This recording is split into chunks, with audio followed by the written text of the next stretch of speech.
దేవుని నామానికి స్తోత్రం కలుగును గాక. రావాల్సిన వారు ఉన్నారు, కింద ఎవరైతే ఉన్నారో వారు త్వరగా ముగించుకుని పైకి రావాల్సిందిగా మనం చేస్తున్నాం. సరే, క్లాసు స్టార్ట్ చేసుకోవచ్చా? ఏమండి, సిద్ధంగా ఉన్నారా? ఎక్కువసేపు టైం తీసుకోను, మిమ్మల్ని ఏమి ఇబ్బంది పెట్టను. ఫస్ట్ టైం కదా, తర్వాత నెక్స్ట్ మంత్లో చూసుకుందాం.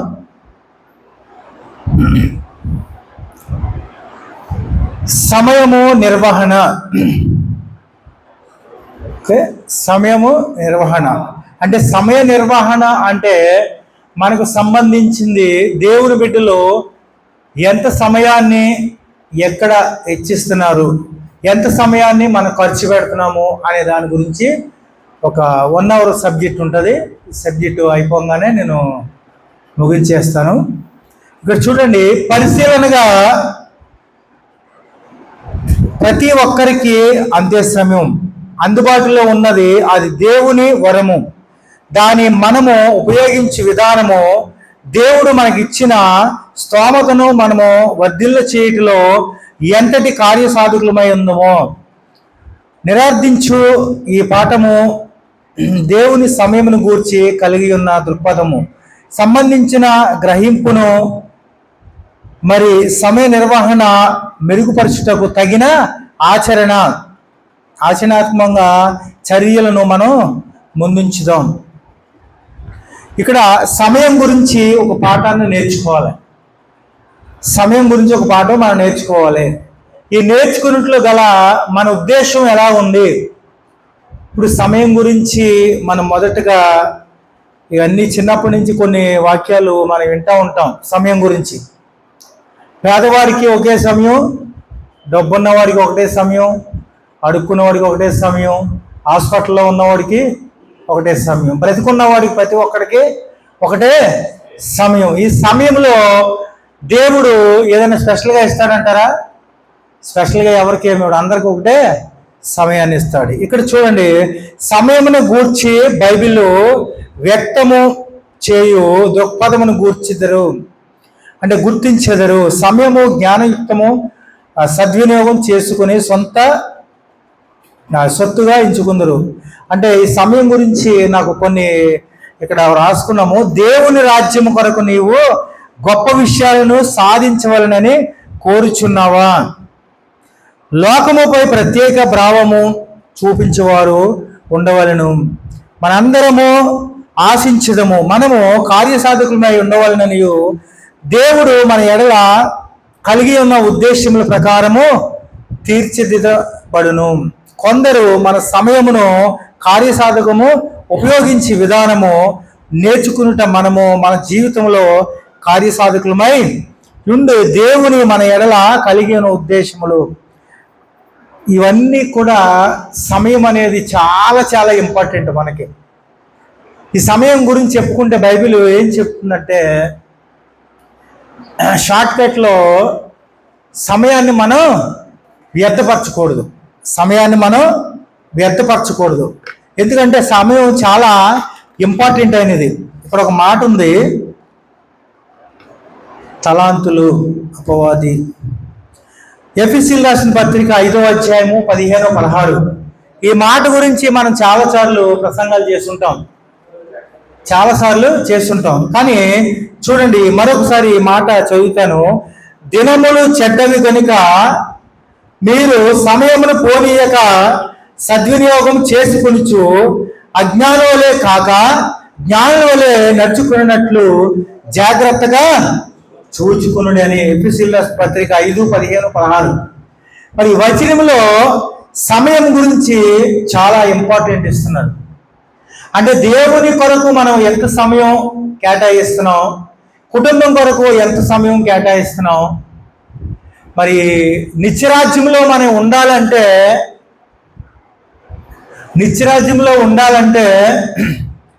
మనం దేవుని కొరకు ఎంత సమయాన్ని వెచ్చించాలి? ఒకసారి మనం ఆలోచిద్దాం.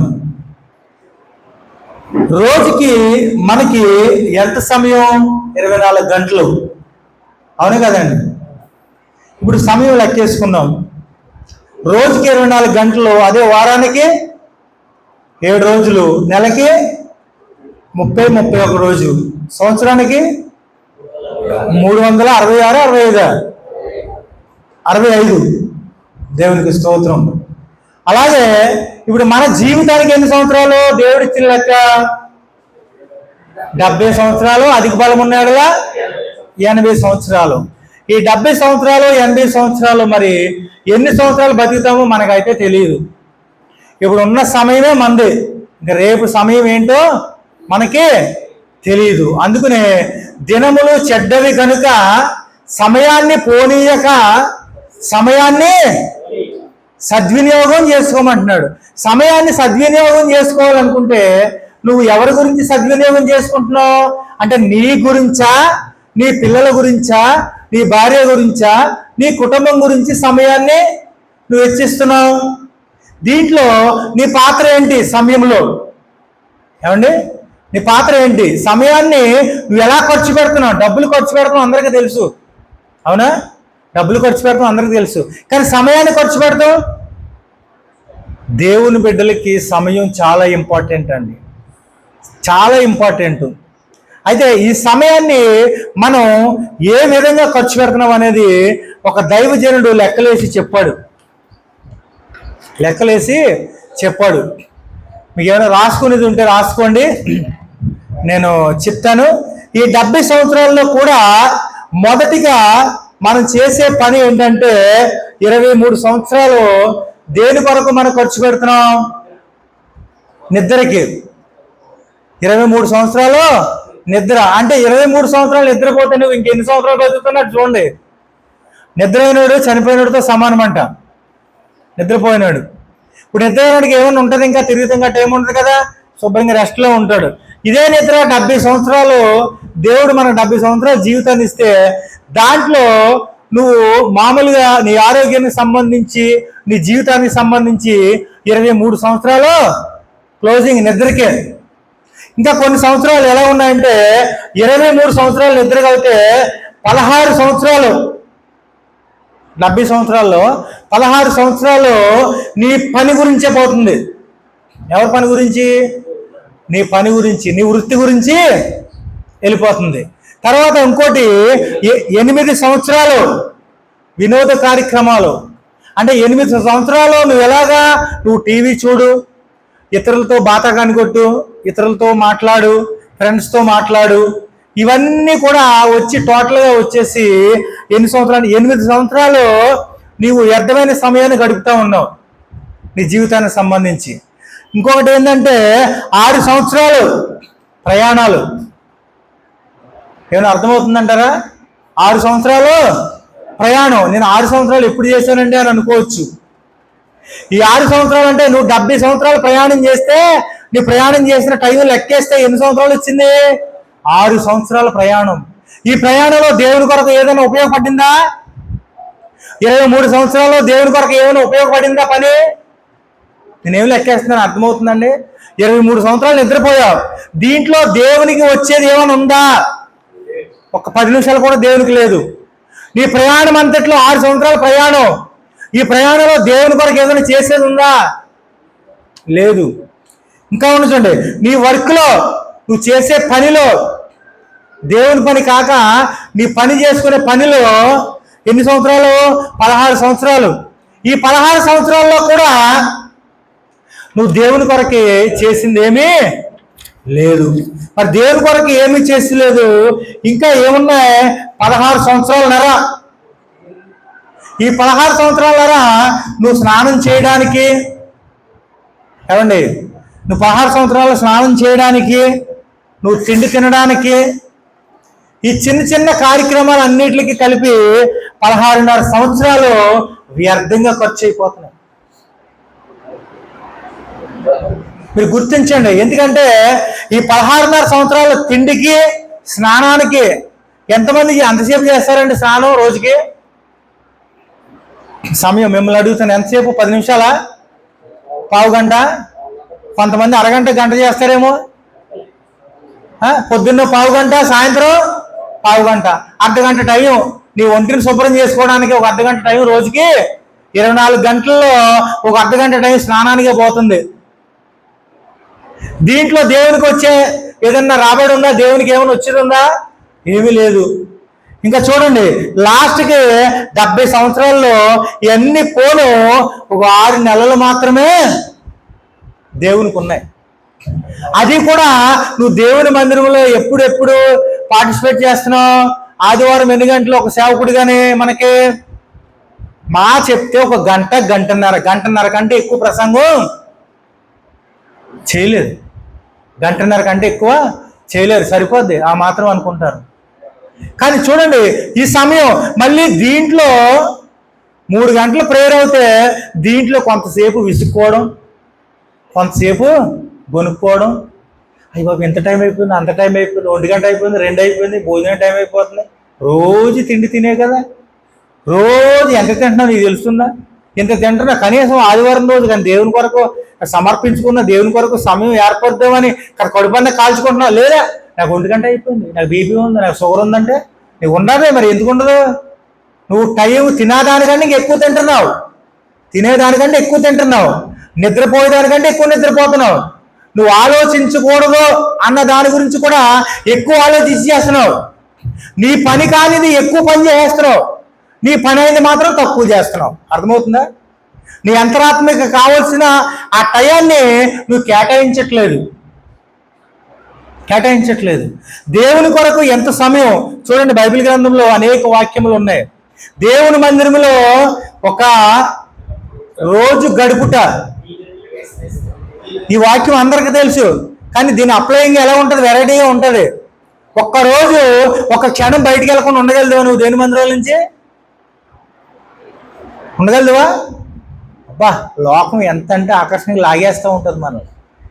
ఆటోమేటిక్గా నీ అవయవంలో ఏదో టాయిలెట్ కనో దానికనో దీనికనో మొత్తం మీద బయటికి వెళ్ళిపోవాలి. ఒక్క రోజుకి ఎంత సమయం? సరే ఆలోచించండి. 1 దినము గడుపుట 1000 దినాలకు అన్నాడు. ఇప్పుడు దాన్ని కాల్కులేటర్ చేస్తామంటే మన జీవితం ఎంత? 70 లేకపోతే 80. అంటే మన సమయం గడుపుతున్న ఆదివారం వచ్చిందంటే మన ఫీలింగ్ ఎలా ఉంటుందంటే ఆదివారం అంతా దేవుని మందిరంలో ఉన్నట్టుగా ఫీల్ అయిపోతాం. నువ్వు వెళ్ళేది 10 గంటలకి, నువ్వు వాక్యం చెప్పేది 11-12ంటికి, 1 గంటన్నర అయిందంటే ఇంక మళ్ళీ ఇంకా అద్భుతంగా బయటకు వచ్చేస్తావు. 2 అయిందంటే చర్చి తాళాలు వేస్తాం. అలా ఉంది మన పరిస్థితి. దేవుని మందిరంలో ఎంతలా గడపాలో దేవుడు చెప్తా ఉన్నాడు. సమయాన్ని, ఎంత ఎక్కువ సమయాన్ని దేవుని మందిరంలోనే మనం గడపాలి. ఇంట్లో కాదు గడపడం అండి, దేవుని మందిరంలో గడపాలి.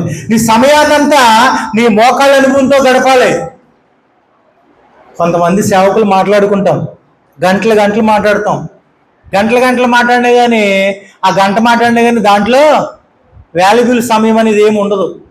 నీ గురించి ఆయనకి, ఆయన గురించి నీకు, నీ గురించి ఆయనకి మొత్తం మాట్లాడి ఆఖరికి వచ్చినాడు ఏమి రాదు, చిన్న గొడవ వస్తుంది. నువ్వు ఇలా చెప్పావంటే ఆ మాట, మొన్న ఇలాగన్నావంటే ఆయన ఇలాగన్నాడు.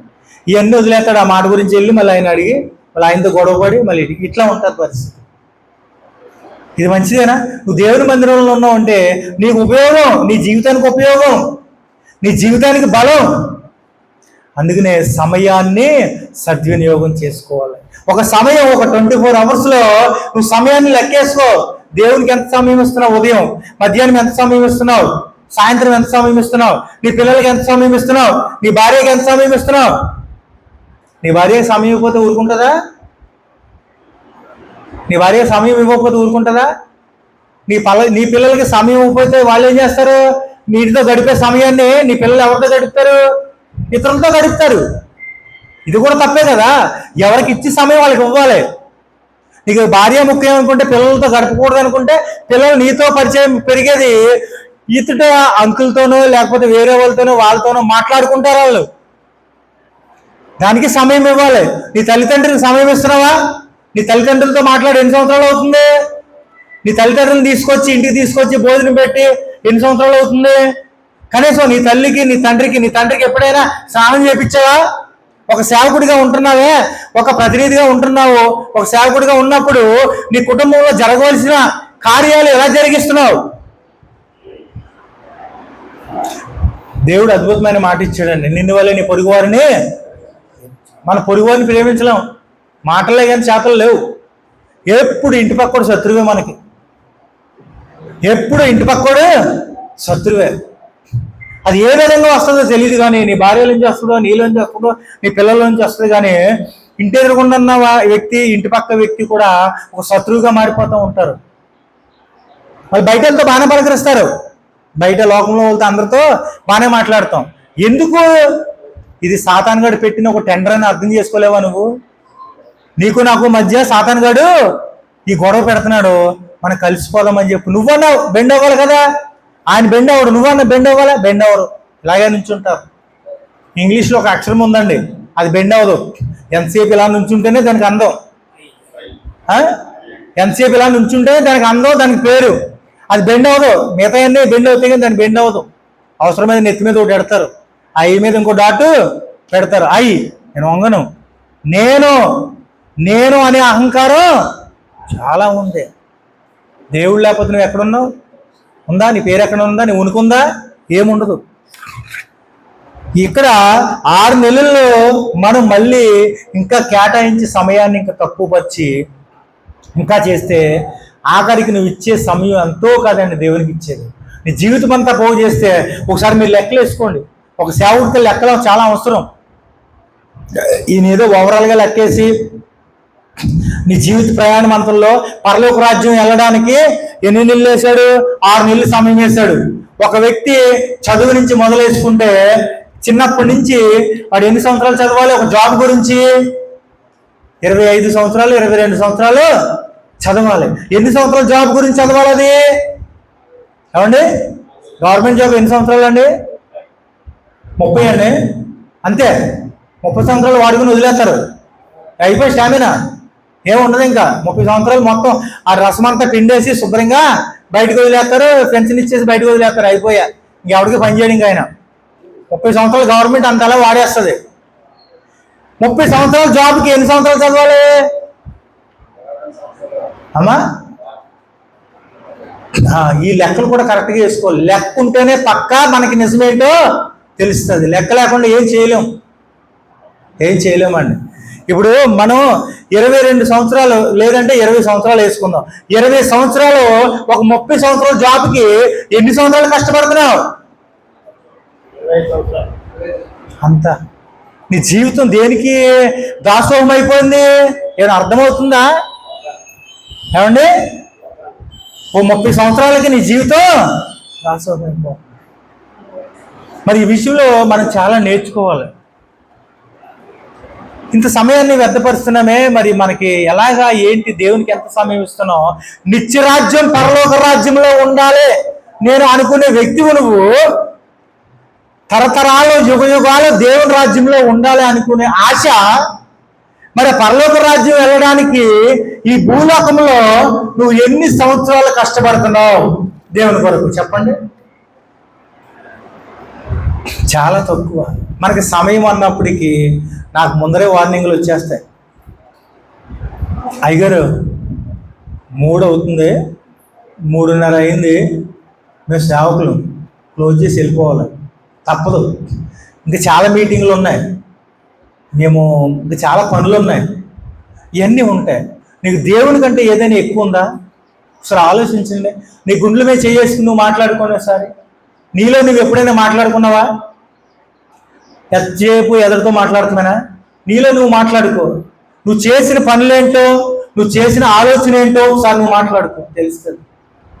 అంటే ఎంత సమయాన్ని నువ్వు వ్యర్థపరుస్తున్నావో, ఎంత సమయాన్ని దేవునికి ఇస్తున్నావో. బైబిల్ 1 అధ్యాయం 2 అధ్యాయం చదివామంటే మైండ్ అటు ఇటు చదివిపోతే ఇంకా అటే మళ్ళీ బయటికే. బైబిల్ని ఆస్వాదించాలండి.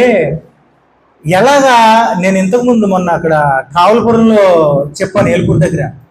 ఆ సబ్జెక్ట్ చెప్పి నేను ముగిచ్చేస్తాను. ఎందుకంటే జీవితం ఒక రహస్యం. జీవితం ఒక రహస్యాన్ని మనం ఏం చేయాలి అమ్మా? సేధించాలి. సేధించడం అంటే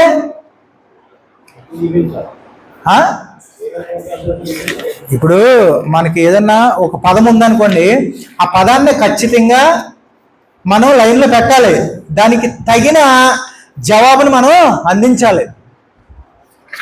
లోకంలో చాలా ఉన్నాయి చెప్పుకోవడానికి. ఈ 20 సబ్జెక్టులు ఉన్నాయి, 20 ఉన్నాయి. 20 చెప్పి నేను ముగిస్తాను. జీవితం దేవుడిచ్చిన ఒక బహుమానం. అవునండి, బహుమానం కాదా? ఒక కుమారుడు ఒక భార్య భర్తలకు పుట్టారంటే ఆ భార్య భర్తలకి ఏంటి బహుమానం? కుమారుడా కాదా? ఆయనకు 100 ఎకరాలు పొలం ఇచ్చినా కానీ ఈ కుమారుడు గొప్ప, 100 ఎకరాలు గొప్ప?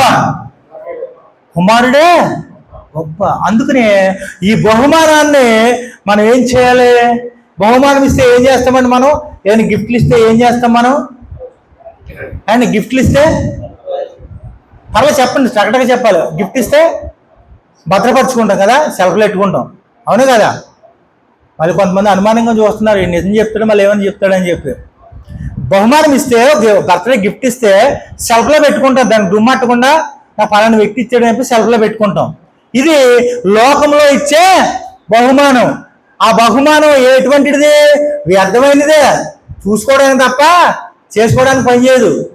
కానీ దేవుడిచ్చే బహుమానం రోజు రోజుకి పెరుగుతూ ఉంటుంది, రోజు రోజుకి పెరుగుతూ ఉంటుంది. ఆ బహుమానంలో ఉన్న ప్రాధాన్యత ఏంటో నువ్వు గ్రహించాలి. నువ్వు ఆ కుమారుణ్ణి ఎందుకు పెంచుతున్నావు? ఆ కుమారుల్లో ఏమి నాటదామని పెంచుతున్నావు? ఆ కుమారుడికి ఏమి నేర్పుతావు? అంటే నీలో ఉన్న ఆశలు నేర్పుతావా, లేకపోతే నీలో ఉన్న దొంగతనం నేర్పుతావా, లేకపోతే నీలో ఉన్న చెడు అలవాట్లు నేర్పుతావా, లేకపోతే నీలో ఉన్న మంచితనం నేర్పుతావా? ఆ బహుమానానికి ఏం నేర్పుతావు? అది మీకే వదిలేస్తున్నాం. దేవుని బాటలో నడిపిస్తే దేవుడిచ్చే బహుమానం, దేవుడిచ్చే బహుమానాన్ని దేవుని బాటలో నడిపితే రేపు నీకు రాబోయే కాలంలో బహు అద్భుతమైన ఆశ్చర్యకార్యమైన నీకు గిఫ్ట్ దేవుడు ఇస్తాడు. నువ్వు ఆ బిడ్డని దేవుని కొరకు పెంచుతున్నావా? ఏమో అసలు నీ మాట వింటున్నాడో వింటలేదు. చూడండి, చాలా ఉన్నాయి. ఇంకా జీవితం ఒక సవాల్. సవాల్ అని ఎక్కడ పడతామండి మనం? జీవితం సవాల్ అని ఎక్కడ పడతాం? సవాల్ ఇట్లా కొడతారా తొడ మీద? ఏంటండి, తొడ మీద కొట్టి సవాల్ అంటారు. అంటే ఏం సవాల్? కొడదామనా? దెబ్బలాట్లకి. కానీ ఇక్కడ ఏంటంటే దేవుడు ఏం చెప్తున్నాడంటే ఆ సవాల్ ఎటువంటి సవాల్? ఆ సవాల్ని ఎదుర్కోవాలి. నువ్వు సవాల్ని ఎదుర్కోవాలి. ఒక మనిషిని కొట్టడం పెద్ద గొప్ప కాదు. ఒక మనిషి కొట్టిన తర్వాత ఆ దెబ్బ తిన్నవాడిని అడుగు తెలుస్తుంది. కొట్టినవాడికి పెద్ద నొప్పి అనిపించదు, కొట్టించుకున్నవాడికి బాగా నొప్పి తగులుతుంది. ఆ బాధ ఏంటో తెలుస్తుంది. దాన్ని బరాయించి నిలబడి మార్కెట్లో నిలబడినోడికే వాడికి స్టామినా ఎక్కువ ఉంటుంది, వీడికి కాదు స్టామినా ఉండేది, కొట్టినోడికి కాదు. అందుకునే ఆ సవాల్ వచ్చినప్పుడు నువ్వు ఎదుర్కోవాలి. నీకు ఎటువంటి సవాళ్ళు వస్తున్నాయి? నీ చూపు ఎలాగుంది, నీ ప్రవర్తన ఎలాగుంది, నీ నడవడిక ఎలాగుంది, ఇవన్నీ కూడా సవాల్. ఎదుర్కో. సాతాను గారు ప్రేరేపిస్తాడు నిన్ను, రా రా రా రా అంటాడు.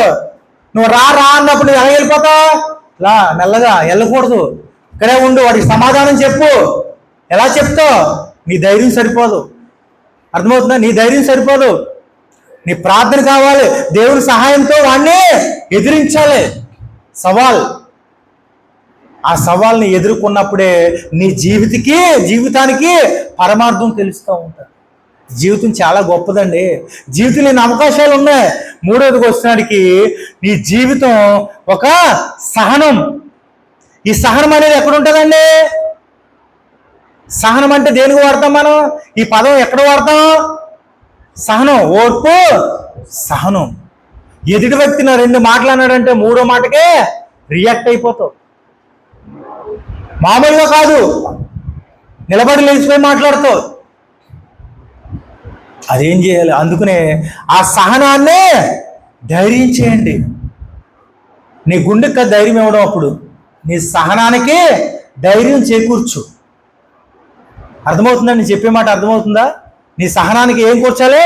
ధైర్యాన్ని. ఈ సహనం ఉండటం వల్ల ఎన్నో సాధించవచ్చు. నువ్వు నోరు తెరిచి కంటే నువ్వు నోరు మూసుకున్నప్పుడే విజయాలు ఎక్కువ సాధిస్తావు.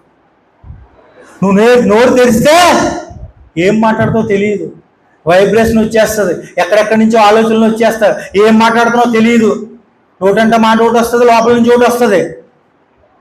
ఏం మాట్లాడదు, సైలెంట్గా ఉండు, దేవుడు మొత్తం సెట్ చేసి పడేస్తాడు. 100 మాటలకే ఒక్కటే సమాధానం చెప్పాలి మనం. సేవకుడిగా ఈ విషయాలు మీరు ఎప్పుడైనా ఈనున్నారో లేదో తెలియదు నాకు. ఇవి కొత్తగా ఉన్నాయా పాతగా ఉన్నాయా ఒకసారి వివరిస్తారా? జస్ట్ సింపుల్గా. నేను చెప్పే మాటలు ఏమన్నా కొత్తగా ఉన్నాయా పాతగా ఉన్నాయా? పాతగానే ఉన్నాయా? కొత్తగా ఉన్నాయి. అయితే జీవితం ఒక రహస్యం. ఏమండి, జీవితం రహస్యమే కాదా? మనం ఎంత రహస్యంగా బతుకుతున్నాం? రోజు రహస్యంగా బతుకుతున్నాం. ఈ నాటకం ఎక్కడ ఉంటుందో తెలుసా? ఇంట్లోనే. సినిమా యాక్టర్ చిరంజీవి కూడా పనిచేయడు, అంత యాక్టింగ్ చేస్తాం మనం. అంత యాక్టింగ్, చిన్నదానికి అబద్ధం, పెద్దదానికి అబద్ధం. అది మామూలుగా ఉన్నప్పుడే ఈ చిన్న చిన్న అబద్ధాలు. ఎలాగా? ఈ మాటకి ఏంటి చూడండి, జీవితం ఒక రహస్యం. ఈ రహస్యాన్ని ఛేదించాలి. ఈ రహస్యంలాగా ఉంచే ఆ ప్రక్రియలో మనం ఎన్నో తప్పులు చేసేస్తున్నాం. విశ్వాసులు అడుగుతూ ఉంటారు, అయ్యగారు మేము ఇంటికి వచ్చాం, మీరు లేరు, నువ్వు ఎక్కడో సమాధానం చెప్పాలి, వాస్తవంగా సమాధానం చెప్పు. లేదమ్మా ఇక్కడికి అమ్మా బయటికి వెళ్ళాం అంటాం. అది జరిగింది అక్కడ, నువ్వు ఎక్కడికో వేరే చోటుకి వెళ్ళావు. కానీ వీళ్ళకి ఎందుకు సమాధానం చెప్పడం? బయటికి వెళ్ళామంటే పోదు కదా అని చెప్పి దీంట్లోనూ కూడా పడుకోవాలా బురద? ఈ విషయంలో కూడా బురద పడుకోవాలా? అసలు ఆలోచించండి, యథార్థంగా ఉండండి, యథార్థంగా బ్రతకండి అన్నప్పుడు నువ్వు ఎక్కడికి వెళ్ళావో అక్కడికే అని చెప్పు. అది అలవాట్లో పొరపాటు, మంచినీళ్ళు తాగినట్టు అబద్ధం ఆడేస్తాం. నువ్వు ఎక్కడికో తనికెళ్ళి వచ్చి ఉంటావు, కానీ నువ్వేం చెప్తావు? లేదమ్మా బయటికి వెళ్ళి వచ్చాను. ఎందుకు నీకు చెప్తావు, అనవసరమా అన్నట్టు. కానీ అక్కడ ఏం చూపిస్తుంది? నీ యథార్థత కోల్పోతున్నావు. అక్కడ నువ్వు అబద్ధానికి అవకాశం ఇస్తున్నావు, అబద్ధానికి అవకాశం ఇస్తున్నావు. ఇది తప్పేంటి అనొచ్చు. ఒక్కొక్క అడిగే కేసీఆర్ ఇంతకుముందు హైదరాబాదు రావాలి, తెలంగాణ రావాలని చెప్పి ఒక్కడే బయటకు వచ్చాడు. ఒక్కడే. అసలే ఆయన స్థిరస్థావరం అంతా శ్రీకాకుళం, అంతే కదండి. శ్రీకాకుళం నుంచి వచ్చినవాడు హైదరాబాద్లో స్థావరం ఏర్పరిచి హైదరాబాద్ని అంతా కూడా అప్పుడు ఎన్టీఆర్తో తిరిగి చేసి అన్ని మొత్తం రాజకీయంతో నేర్చుకుని ఒక ప్రభావితమైన మనిషిగా తయారయ్యాడు. అంటే ముందర వేసింది ఒకటే అడుగు. ఆ అడుగు ఒక్కసారి 2 అయింది, ఒక్కసారి 10 అయింది, ఒక్కసారి 100 అయింది, ఒక్కసారి 1000 అయింది, ఒక్కసారి 1,00,000 అయింది. ఎంత ప్రాక్టీస్ చేసి ఉంటారంటారు? ఒక ఆఫ్టర్ లోకంలో ఒక రాజకీయ వ్యక్తి కింద ఒక ముఖ్యమంత్రి అవ్వడానికి ఆయన జీవితాన్ని త్యాగం చేసేసాడు. ఆయన జీవితాన్ని త్యాగం చేశాడు, రాష్ట్రానికి ముఖ్యమంత్రి అయ్యాడు, పరిపాలించాడు, చేశాడు, అయిపోయింది.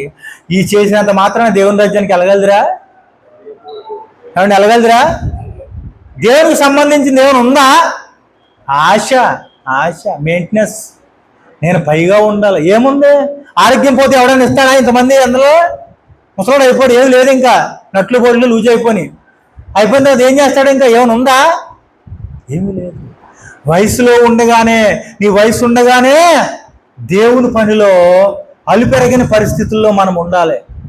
పౌలు గారు ఇటువంటి సేవ చేయలేదండి. యేసుక్రీస్తు వారు మనకి నిదర్శనం.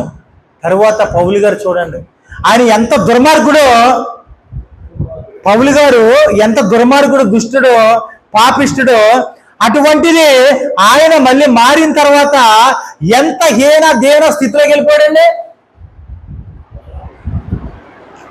తెగ కొట్టేసేవారండి సేవ చేస్తుంటే, రక్తాలు వచ్చేలా కొట్టేసేవారు. కొట్టేసి పెంట మీద పడేసేవారు. పెంట మీద పడేస్తే కొద్దిసేపు నొప్పులతో బాధపడి ఎవరు లేకపోతే అట్లా ఇట్లా అని చెప్పి మళ్ళీ లేచి మని చెప్పి, బాబు నడియాలి. ఆయన కూడా శిష్యులు ఉండేవాళ్ళు, ఒకళ్ళు ఇద్దరు. ఆయన తీసుకుని మళ్ళీ వేరే ఊరు వెళ్ళి ఆ మొత్తం గాయాలన్నీ కట్టుకుని మళ్ళీ డ్రెస్ వేసుకుని అక్కడే ప్రసంగం చేసి, ఆ ప్రసంగం చేయాలంటే డైరెక్ట్గా బైబిల్ పెట్టుకుని మనలాగా ఎవరు స్టేజ్ ఇచ్చి వెళ్ళాడు. ఊరందరినీ కూడా బాబు ఒక డబ్బా ఎట్టి టమ్కేసి పలానా చోట చిన్న డ్రామా చేస్తున్నాం, కొన్ని మాటలు చెప్తున్నాం రండి అని చెప్పి వాళ్ళకి కావాల్సింది ఏదో తిండి పదార్థాలు పెట్టి వాళ్ళందరినీ గ్యాదర్ చేసి కొంతసేపు ఎంటర్టైన్మెంట్ చేసిన తర్వాత అప్పుడు దేవుని గురించి మాట్లాడుతున్నప్పుడు ఒక్కొక్కడు కూడా అప్పుడు మారేవాడు. ఎంత ప్రాక్టీస్ ఉందని వాళ్ళందరినీ గ్యాదర్ చేయాలంటే మామూలు విషయం కాదు. సేవ అంటే అటువంటి సేవ చేయాలండి. ఏదో ఆటూటు బంగాళదుంప అన్నట్టు ఏదో నలుగురు పోగు చేసుకుని ఏదో చేసి 2 మెసేజ్లు ఇచ్చేసి నీ కుటుంబాన్ని పోగు చేసుకుని నీ పిల్లల్ని చదివించుకుని నీకు అన్ని సమకూరుతున్నా పర్వాలేదు అనుకుంటున్నావా? సేవ అనేది ఖచ్చితంగా సావుతో సమానం. సావుతో సమానం అండి సేవ. ఆషామాషి కార్యం కాదు. ఇంతకుముందు ఎలా జీవించావో నాకు తెలియదు, ఇంతకుముందు ఎలా బ్రతకావో తెలియదు, కానీ సేవలో ఉన్నప్పుడు నీ నిదానమే ప్రధానము. నీ జీవితమే ఒక బ్రతుకుగా సేవగానే బ్రతకాలి, ఒక సేవకుడిగానే బ్రతకాలి. ఎప్పుడు మెయింటెనెన్స్ అనేది పట్టుకోకూడదు. నువ్వు బైబిల్ పట్టుకున్నావంటే అద్భుతాలు జరగాలి. నువ్వు ప్రార్థన చేస్తావంటే కన్నీళ్లు రావాలి. వస్తున్నాయి కన్నీళ్ళు, ఎక్కడున్నాయో? నేను ఏడ్చి చాలా రోజులు అయిందన్న వాళ్ళు చేతులు ఎత్తండి ఒకసారి. నేను మగవాడిని అండి, నేను ఏడవను, మా ఆవిడైతే ఏడుతుందండి అంటారేమో. ఏడవాలి, దేవుని కొరకు, దేవుని పని కొరకు ఏడవాలి. నీ కళ్ళంతా నీళ్ళు రావాలి. దేనికి వాల్యూ ఎక్కువ ఉందండి? దేనికి వాల్యూ ఎక్కువ ఉంది దేవుని దగ్గర? ఏమండి? కన్నీటి బొట్టుకి ఎక్కువ వాల్యూ ఉంది. ఏడుపంటే మాట్లాడుకుంటున్నారు మీరు? ఒక మగవాడు దేవుల్లో ఉన్నప్పుడు, ప్రార్థనలో ఉన్నప్పుడు ఏడ్చాడు అంటే ఆయనకి ఎంతో ప్రతిఫలం, ఆయనకి ఎంతో స్టేజ్ ఉంది పైన దేవుని రాజ్యంలో. మీరు చూడండి, దేవదాసయ్య గారు ఒక మాట చెప్పాడు. ఆయన ఏం చెప్పాడంటే, దేవదూతలకి ఆజ్ఞిస్తేనంట కళ్ళు మూసి కళ్ళు తెరిచేలోపు 7 సార్లు ప్రపంచాన్ని మొత్తం చుట్టొచ్చి నిలబడుతుందంట ముందు దేవదూత. అసలు మీ ఊహకు ఎక్కడైనా అందుతుందా? ఏమండి? కనురెప్పేసే లోపు, నీ కనురెప్ప ఇలా పడే లోపు 7 సార్లు దేవదూత ప్రపంచం మొత్తం తిరుగుతుంది అంటే మీరు నమ్ముతారా? అది ప్రాక్టికల్గా ఒక మానవుడిగా ఆలోచించండి. ఎట్లా ఉంటుంది? నువ్వు ఆలోచించి, నేను చెప్పే మాట ఆలోచించే లోపే 1,90,000 సార్లు వేసావు కళ్ళు రెప్పలో. ఇలాగ అంటాం. ఎన్నిసార్లు వేసాం? మరి ఆయన చెప్పే మాట ఎలా ఉంది? దేవుడు ఆజ్ఞిస్తేనంట కనురెప్ప పాటులో 7 సార్లు ప్రపంచమంతా చుట్టి దేవదూత మళ్ళీ నిలబడుతుందంటే ఇక్కడికి వచ్చి. చూడండి, అసలు ఆయన ఆలోచనలకి మన ఆలోచనలకి ఎంత తేడా ఉందండి. ఆయన ఆలోచన వేరు, మన ఆలోచన వేరు. ఆయన ఆలోచనలు చాలా గొప్పవి. ఆయన వెర్రితనం మన తెలివితేటలు, మన జ్ఞానం బైబిల్ గ్రంథంలో ఉంది. మన వెర్రితనం అంటే ఎలా ఉంటుంది? ఒకసారి ఆలోచించండి. ఆయన తెలివితేటలు పక్కన పెడదాం, ఆయన వెర్రితనము మన తెలివితేటలు. అంత పోలిక ఉందండి, అంత పోలిక ఉంది. అందుకనే మనకిచ్చిన జీవితాన్ని ఈ కొద్ది సమయంలో కూడా నువ్వు ఎంత క్వాలిటీగా ఉంటే అంత మంచిది. నీకు మాత్రం క్వాలిటీ కావాలి, నీలో క్వాలిటీ ఉండదు. నువ్వు మాత్రం క్వాలిటీ కోరుకోవచ్చు. కూరగాయల మార్కెట్కి వెళ్తే నాకు మంచి కూరగాయలు కావాలి, బట్టల షాప్కి వెళ్తే నాకు మంచి బట్టలు కావాలి, నాకు సంబంధం కుదిరితే మంచి అమ్మాయి కుదరాలి, నేను ఇల్లు కట్టుకోవాలంటే మంచిగా క్వాలిటీకి ఇల్లు కట్టుకోవాలి. ప్రతి దాంట్లో క్వాలిటీ అంటున్నావే, దేవునిలో క్వాలిటీగా ఉంటున్నావు నువ్వు? దేవుని దగ్గరకు వచ్చినప్పుడు క్వాలిటీ ఉందా? లేదు, మాయమైపోతుంది. అంతా మోసం, దగ ఫిల్టర్ అయిపోతుంది. అక్కడ ఎక్కడ ఉందండి ఇంకా క్వాలిటీ? సరే ఆలోచించండి. ఒక్కరోజైనా నమ్మకంగా పరిశుద్ధముగా దేవుడు అప్పగించిన పని యథార్థముగా చేయడానికి మనం సాగిలి పడాలి. అబ్రహాంతో మామూలుగా మాట్లాడాడు దేవుడు. అబ్రహాము మామూలుగా మాట్లాడలేదు. ఆయన అక్కడి నుంచి మాట్లాడితే, అబ్రహామా బయలుదేరు, నేను చూపించే దేశానికి బయలుదేరు అన్నాడు. అయ్యా బయలుదేరుతున్నాం, ఇదే మాటలకు బయలుదేరుతున్నాం, రండి బాబు రండి అని చెప్పి కుటుంబాన్ని తీసుకుని, భార్యను తీసుకుని, తమ్ముడిని తీసుకుని, ఆ పిల్లలు తీసుకుని, గొర్రెలు మొత్తం అన్ని సామాన్లు పట్టుకుని వెళ్ళిపోతున్నాడు ఊర్లో నుంచి. ఎవరి మాటిని? దేవుడి మాటిని. అందుకనే అబ్రహాం ఏమయ్యాడండి? విశ్వాసులకు తండ్రి. అసలు ఈ మాట పొందుకోవాలండి ఎంత కెపాసిటీ ఉండాలంటారు? ఆ విశ్వాసంలో కొంచెమైనా ఉందా మనకి? కొంచెం పాటించాలి. చాలా మాటలు ఉన్నాయి ఇక్కడ, నేను రాసుకున్నాయి. అయితే ఇక్కడ చూడండి, రహస్యము ఛేదించండి అన్నాం. ఆరోదిగా జీవితం ఒక ఆట. మన జీవితాన్ని జీవించేటప్పుడు ఒక ఆటగా, ఒక కబడ్డీ ఆడడము, ఒక క్రికెట్ ఆడడము, ఇంకా వేరే వేరే ఆటలు ఆడతాం. కొంతమందికి, చాలా మంది కొన్ని ఆటలు అంటే ఇష్టం. ఈ ఆట ఆడినప్పుడు దుఃఖం ఉంటుందా, ఆనందం ఉంటుందా? ఏమండి? ఒక ఆట ఆడినప్పుడు దుఃఖం ఉంటుందా, ఆనందం ఉంటుందా? ఆనందం ఉంటుంది. నీ జీవితాన్ని ఆనందంగా మలుచుకోవాలి. ఈ జీవితంలో ఒక ఆట ఆడాలి. నీకు క్రికెట్ వస్తే క్రికెట్ ఆడు, నీకు కబడ్డీ వస్తే కబడ్డీ ఆడు, నీకు వాలీబాల్ ఆట వస్తే వాలీబాల్ ఆట ఆడు. కానీ ఈ ఆటనే, జీవితం అనే ఆటనే నీ ఆటగా మార్చుకుని ఈ ఆటలో విజయాన్ని సాధించు.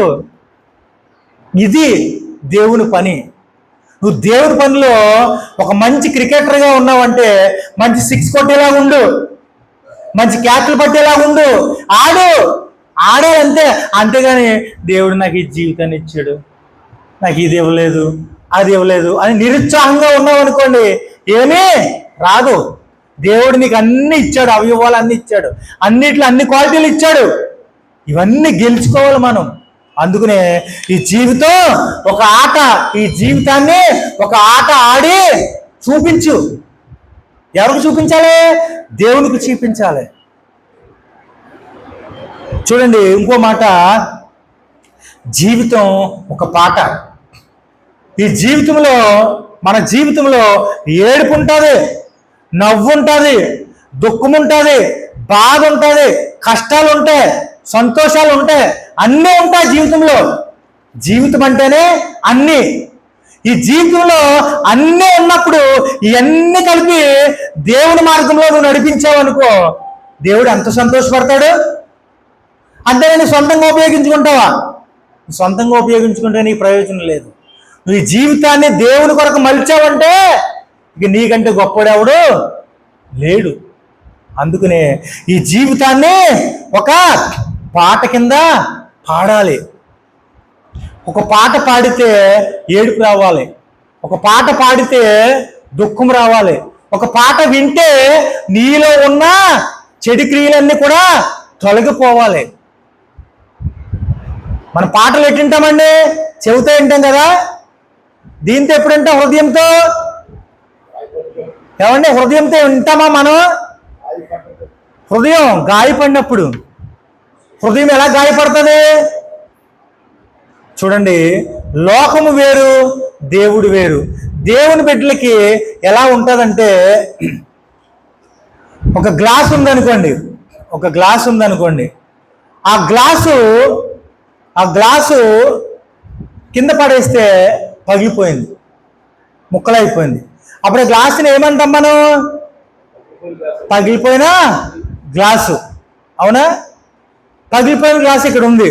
ఓకే, ఇక్కడ పగిలిన హృదయం ఉంది. మామూలుగా మంచి హృదయం ఉంది, పగిలిన హృదయం ఉంది. దేవునికి ఏది ఇష్టం?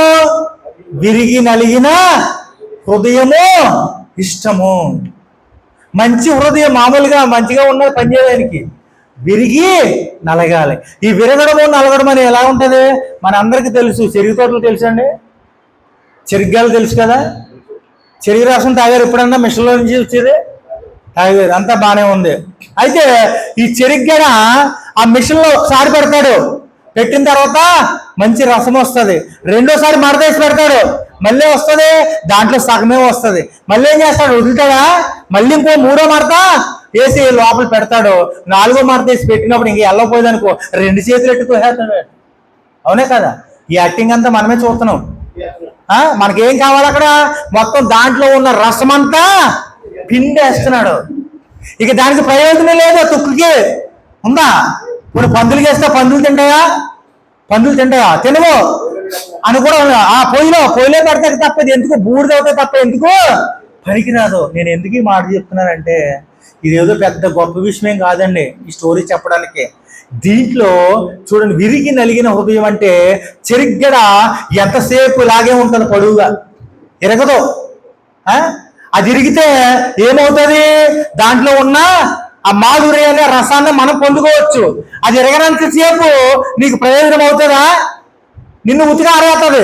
అది ఇంకొకటి చేతిలోకి వెళ్ళిందంటే మామూలుగా నీ ఒంటి నిండా దెబ్బలే ఉంటాయి దాన్ని ఇచ్చి కొడితే, ఆ టైప్లో ఉంటుంది అది. ఎందుకంటే అది ఎప్పుడైతే ఇరిగి నలిగిందో దాంట్లో ఉన్న రసాన్ని నువ్వు తీసుకున్నప్పుడు నీ శరీరంలోకి వెళ్ళి అది బలాన్ని పొందుకుంటుంది. ప్రియమైన దేవుని బిడ్డలారా, ఎందుకంటే ఈ రకంగా ఆ చెరిగ్గని నమూనాగా తీసుకున్నప్పుడు దేవుడు ఏం చెప్తున్నాడంటే, సేవకుని హృదయం ఎలాగుండాలి? విరిగి నలిగిన హృదయమే దేవునికి ఇష్టమైన బలి. నువ్వు ఆయనకి బలి అర్పించాలంటే నీ హృదయం నలగాలి. ఎక్కడ నలిగింది? ఇంకో సేవకుడు ఏదైనా మాట అంటే, అబ్బబ్బే నేను హృదయాన్ని కుట్టేసుకుని వచ్చాను, మరి నీ సంగతి ఏంటో చూస్తానంట. చచ్చిపోవట్లే, దీంట్లో సావట్లేదు, ఇంకా అలాగే ఉంటున్నాడు, ఆ హృదయం నలగలేదు. మీరు దేవుని గురించి లోకానుసారంగా ఆలోచించుకోండి, దైవానుసారంగా ఆలోచించండి. నీ హృదయము నలగాలి. నలక్కోకుండా ఏం చేయలేవు. అందుకనే మన హృదయం నలగాలి అంటే నువ్వు ఇప్పుడు ఇక్కడున్న సేవకుల్లో ఎంతమంది చెంపదెబ్బ కొట్టించుకున్నారు? ఎంతమంది ఈపు మీద దెబ్బలు కొట్టించుకున్నారు? సువార్త విషయంలో ఏమన్నా చెప్పగలరా? దేవునికి స్తోత్రం, అయ్యగారికి వందనాలండి. అంటే ఈ విషయం ఎందుకు చెప్తున్నానంటే, అందరూ సేవకులే కాబట్టి మనం నేర్చుకోవాల్సిన పాఠాలు చాలా ఉన్నాయి. మీకు కొంత క్లుప్తంగా నేను అందిస్తా ఉన్నాను. ఇది మనకి దెబ్బలు తగలడం మంచిదా, దెబ్బలు తగలకుండా ఉండటం మంచిదా? మరి తగిలినప్పుడు రోడ్డు అంటే వెళ్ళినోడు ఎవడన్నా ఒక విగ్రహారాధికుడు ఏదన్నా మాట్లాడినప్పుడు నీ పౌరుషం ఎలాగైపోతుంది? నువ్వు ఎంతమందికి ఫోన్ చేస్తున్నావు సెంటర్లో నుంచుని? అరే రండి మన అందరూ వచ్చేయండి, మొత్తం మన సేవకులందరూ వచ్చేయండి, ఇగో మనోడు నా మీద చేసాడు. అరే నీ పవర్ నీకు తెలియదు అసలే. దేవుడు నిన్ను మొత్తం బెండ్ అయిపోమంటున్నాడు, విరిగిపోవాలి, నలిగిపోవాలి. ఆడు ఎన్నిసార్లు తిట్టినా కానీ ఆడు రేపొద్దు నీ దగ్గరికే వస్తాడు. ఆడు ఎన్ని తిట్టినా ఎన్ని కొట్టని నీ దగ్గరికే వస్తాడు. నువ్వు కొట్టించుకో, నువ్వు తిట్టించుకో, అంతే. దేవుడు చెప్పింది ఇదే. పని లేక ఆయనేం ఎదిరించలేదు. ఏ శిలువలో ఎన్ని దెబ్బలు కొట్టారండి? కొరడా దెబ్బలు. అసలు మామూలుగా కాదండి, మడతెట్టి కొట్టేశారు. అసలు మానవుడు అన్నవాడు భరించలేడు అయ్యి. తిట్టడం ఏంది, ఉమ్మూయడమండి. ఎట్లా ఉమ్మూసారండి? అసలు ఎంత దారుణం. ఇవన్నీ కూడా వివరించుకుంటే చాలా దుఃఖం వస్తుంది. నువ్వు దుఃఖపడతాయిగా ఉన్నావు తప్ప ప్రయోజనంగా ఏ పని చేయట్లే. నువ్వు దేవుని శ్రమలో కష్టాలుగా ఆలోచించి జస్ట్ ప్రాక్టికల్ వెళ్ళిపోతున్నావు. ఆ కష్టం నీ దగ్గరకు వచ్చిందంటే నువ్వు ఎందుకు పనికిరాకుంటున్నావు? దేవుడికి పనికి రావట్లే. దేవుడు ఏం చెప్పాడు? ఇక్కడ కొడితే ఏమండి, ఓ చెంప కొడితే ఇంకో చెంప. అసలు దీనికి ఏమైనా లెక్క ఉందా? మనం ఊరుకుంటామా? ఒకసారి ఆలోచిద్దామండి సేవకులుగా. మనం ఒక చెంప కొడితే రెండో చెంప ఇమ్మన్నప్పుడు నువ్వు ఎంత కరకు తగ్గించుకుని ఉండాలి ఒక సేవకునిగా?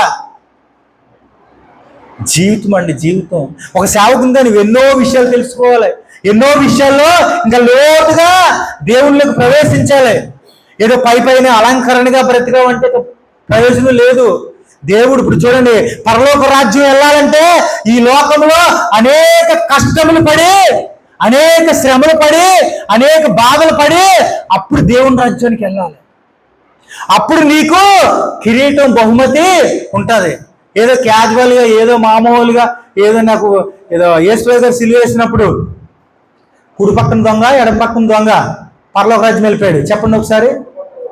కుడి పక్కనైనా ఏం చేశాడు? అప్పుడు దాకా దొంగతనం చేశాడు. అప్పుడే సడన్ గా దేవుడు ఈ అవకాశం ఇచ్చాడు, ఒకటేసారి ఆయనతో పాటు వెళ్ళిపోయాడు. అలాంటి జీవితాన్ని కోరుకునే వాళ్ళు ఎంతమంది ఉన్నారో. వీడంట సొంతంగా మొత్తం అన్ని పాపాలన్నీ చేసేసి ఆ యేసుక్రీస్తు పక్కన ఉన్న దొంగ వల్లే సడన్ గా ఒక్కరోజే నేను మారిపోయి నేను దేవుని రాజ్యానికి వెళ్ళిపోవాలనుకోవడం అది మంచిది కాదండి. అసలు ఆ జీవితానికి అసలు అది కాదు. అసలు ఆయన ఏదో దొంగతనాలు చేసి ఎప్పుడో తెలియక చేశాడు, కానీ తెలిసి మరి మనం సిలువేస్తున్నాం దేవుణ్ణి. మనం తెలిసి వేస్తున్నామండి, మామూలుగా కాదు. నేను తెలిసి అక్కడ వేసానని సిలువ అని అంటావు. నువ్వు దేవుని సేవ కొరకు యథార్థంగా దేవుడు పనిచేద్దామని వచ్చావు, కానీ సేవలో అనేకమైన ఆటంకాలు వస్తున్నాయి. ఆటంకాలు ఎదుర్కొంటూ నువ్వు దేవుని సపోర్ట్ తీసుకుంటూ దేవుని పనిలో కొనసాగితే పర్వాలేదు. బయట ఆలోచనకి వెళ్ళిపోతున్నారు. మనలో చాలా మంది సేవకులు ఏం తప్పు చేస్తారో తెలుసా? సేవ చేస్తున్నామంటున్నారు,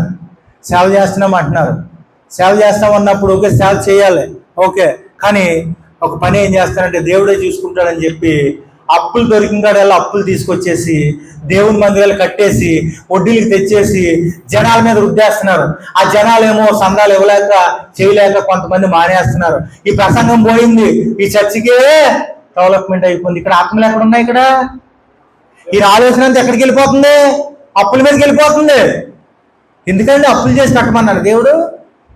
ఎక్కడన్నా ఉందా అప్పులు చేసిన కొరకు చర్చి కట్టమని? ఆలయము, మన హృదయమే దేవుని ఆలయము. ఒక్క హృదయాన్ని బలపరిస్తే చాలు. ఈ విషయంలో మనం చాలా చాలా నేర్చుకుంటూ ఉండాలి. మనం కొత్త కొత్త విషయాలు నేర్చుకుంటూనే ఉండాలి. రోజు రోజుకి డెవలప్ అవుతూనే ఉండాలి. నువ్వు ప్రార్థన చేసావు అంటే, ఒక సేవకునిగా నువ్వు ప్రార్థన చేసావంటే అద్భుతం జరగాలి. ఎప్పుడో ఒక్కోసారి, సంవత్సరానికి ఒకసారి, లేకపోతే 10 సంవత్సరానికి ఒకసారి అద్భుతం జరుగుతుందంటే కాదు. ఒక సేవకునిగా నీకు ఖచ్చితంగా ఆ వరము రావాలి అంటే దేవునితో నువ్వు సత్సంబంధం కలిగి ఎంత దగ్గరగా జీవిస్తే అంత మంచిది. అర్థమైందండి? అందుకనే ఈ మీటింగ్స్ నేను ఏర్పాటు చేశాను. ఈ గ్లోబల్ మినిస్ట్రీలో నేను పనిచేస్తూ ఉన్నా, కానీ సేవకుల్ని చాలా సపోర్ట్ చేస్తూ ఉంటాం. సేవకుల కొరకే ఇప్పుడు ఒక సేవకుడిని మారిస్తే ఆ సేవకుడికి 100 మంది విశ్వాసులు ఉన్నారంటే ఆ 100 మంది విశ్వాసులు కూడా ఈ సేవకుని ద్వారా కొత్త కొత్త విషయాలు తెలుసుకుని కొత్త మార్గంలో వాళ్ళందరూ కూడా జీవిస్తారు. నువ్వే నేర్చుకోకపోతే వాళ్ళకేం నేర్పుతావు? అందుకునే ఒక సేవకుడు బలపడితే సంఘమంతా కూడా బలం పుంజుకుంటుంది. ప్రియమైన దేవుని బిడ్డలారా, నేను ఎందుకు ఈ మాటలు చెప్తున్నానంటే ఇంకా సేవకులు ఇంకా అభివృద్ధి చెందాలి. మన సేవలో ఏ విధంగా ఉంటున్నాం? ట్రెండ్ ఎలాగైపోయింది? ఇప్పుడు పాతకాలం పోయింది, కొత్త కాలం వచ్చింది. అది ఒక రకమైన ఇదిలోకి వెళ్ళిపోతున్నారు సేవ అంటే. అసలైన సేవ నిర్వచనం మర్చిపోతున్నారు. సేవ అంటే సేవకుడు అంటే సేవ చేసేవాడు తప్ప సేవ చేయించుకునేవాడు కాదు. నువ్వు ఎదుటి మనిషి వ్యక్తికి, ఎదురు విశ్వాసులకి నువ్వు రోల్ మోడల్గా ఉండాలి. అంతేగాని నువ్వే ఒక క్రియేట్ చేసి నువ్వే అంతా చేస్తూ ఉంటే రేపొద్దున దేవుడు ఎక్కడ ఉంటున్నాడు? అసలు ఆలోచించుకోండి. నేను ఈ మాటలు చెప్పి నేను ముగిస్తాను. అయితే ఇక్కడ చూడండి, జీవితం ఒక శూన్యం. ఈ జీవితాన్ని, ఈ శూన్యాన్ని నువ్వేం చేయాలి? ఏమండి? పూరించాలి. శూన్యాన్ని పూరించాలి. మనకి జీవితం ఎవరు కూడా పుడతా ఎవరు నేర్చుకోరు. ఏమైనా అలవాట్లు ఏమైనా ఉంటాయంటారా నేర్చుకోవడానికి? ఇలా బతకాలి, అలా బతకాలని. సైకిల్ తొక్కేటప్పుడు తొక్కమని అందరూ చెప్తారు. సైకిల్ తొక్కమన్నప్పుడు చెప్తారు, ఎలా తొక్క అలా తొక్కలు పట్టుకుంటారు. కానీ ఆ సైకిల్ తొక్కే వ్యక్తి ఎన్నిసార్లు పడతాడు కింద? మీరు పడే ఉంటారు, అందరికీ వచ్చు కదండి సైకిల్. ఎన్నిసార్లు పడ్డారు? అసలు చాలాసార్లు పడతారు. అప్పుడు ఏదో స్వడలు తొక్కుతారు, తర్వాత సీటుకి వెళ్తారు. ఈ రకంగా సైకిల్ తొక్కినాడు. ఎన్ని దెబ్బలు తగిలి? జీవితం కూడా అంతే. అనేక దెబ్బలు తగులుతూ ఉంటాయి జీవితంలో. తగిలినప్పుడు ఆ జీవితాన్ని మనం వేరేలాగా డ్రైవ్ చేయకోకుండా దేవుని మార్గంలోనే డ్రైవ్ చేసామంటే ఆ జీవితానికి చాలా చాలా మరి దేవుడు ఆ జీవితానికి చాలా కృప చూపి దేవుని మార్గంలో నడిచే కొన్ని మనకి అలవాట్లు నేర్పిస్తూ ఉంటాడు.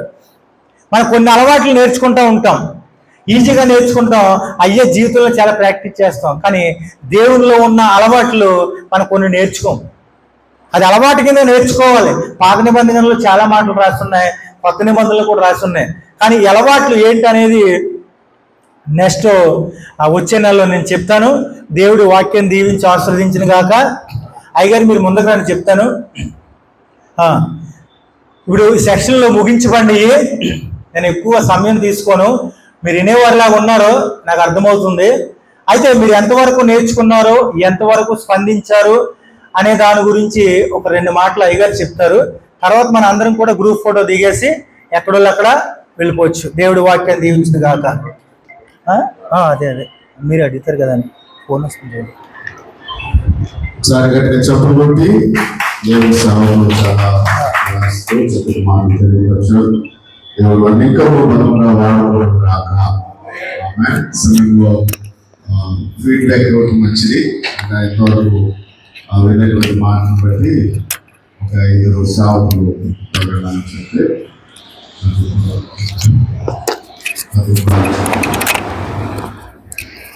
అన్నదాన్ని బట్టి చెప్తుంది. రాజుగారు గారికి తర్వాత భద్రపాలు చెప్తారు. 1 లేదా 2 నిమిషాలు అంతే, 1 minute అయినా చాలా మంచిది.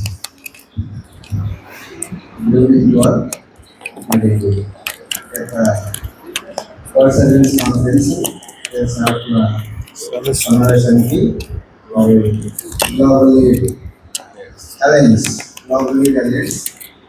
సమావేశానికి మరి చేసిన శ్రీ రాజు గారు ప్రోగ్రాము తలుపు మాత ప్రాంతం నుంచి వెళ్ళి మళ్ళా మదర్లాండ్కి సేవ దేవుని పక్షంగా కూడా ఆయన కాంపిటీషన్ ఇవ్వాలని మరి బ్లాక్లో గ్యాలరీస్లో మరి కొన్ని విషయాలు అంటే కొన్ని ప్రత్యేకమైన తరగతి చెప్పేటంటే అది అందరికీ ఒక కోణం అర్థం కాదు. కాబట్టి దానికి మనం ఓటీలు లేదా తీర్పివ్వడం కాదు, కానీ ఎవరు చెప్పినా అందులో మంచిది మనం రిసీవ్ చేసుకోవాలి. ఆయన చెప్పిన పాయింట్స్ అయితే చెప్తున్నారు. అయితే ఇప్పుడు అంతా ఆడిది ఉన్నాయి కాబట్టి టైప్లో పవర్ పాయింట్ ప్రజెంటేషన్ అలా కూడా కొంతమంది చెప్తున్నారు. కాబట్టి ఇప్పుడు జరిగింది